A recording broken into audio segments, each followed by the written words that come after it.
Hi guys, ഇതാണ് മക്കോട്ട ദേവ.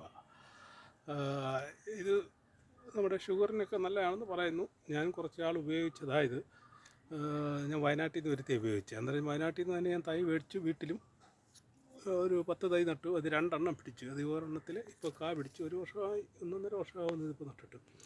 ഇതിലിപ്പോൾ കൊണ്ട് കാ പിടിച്ച് നിൽക്കുന്ന രംഗമാണ് ഇപ്പോൾ ഞാൻ നിങ്ങളെ കാണിക്കുന്നുണ്ടോ.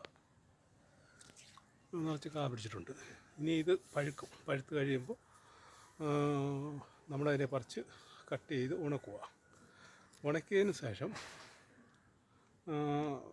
ഒരു 5 ഗ്ലാസ് വെള്ളത്തിൽ ഒരു 5 കഷ്ണം ഇട്ടിട്ട് തിളപ്പിച്ച് ഒരു 3 ഗ്ലാസ് ആക്കി രാവിലെ പല സമയങ്ങളിലായിട്ട് അതിനെ കുടിച്ച് തീർക്കുക. വെറും വയറ്റിൽ ഒരു ഗ്ലാസ് കുടിക്കുക, ബാക്കി നമ്മുടെ സമയാനുസരണം അതിനെ കുടിക്കുക എന്നുള്ളതാണ്. ഇതൊക്കെ കേഴ്സുണ്ട്, അടിയിലൊക്കെ കായുണ്ട്.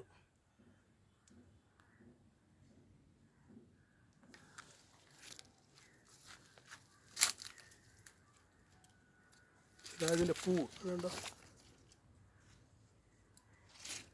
ഇത് ഒരു സൈഡിൽ കൂടെ എപ്പോഴും കായുണ്ട്. അതുകൊണ്ട് ഒരു സൈഡിൽ കൂടെ പൂക്കുന്ന, ഒരു സൈഡിൽ കാ പിടിച്ച് വലുതായതുകൊണ്ട് ചെറിയ കായകളുണ്ട്.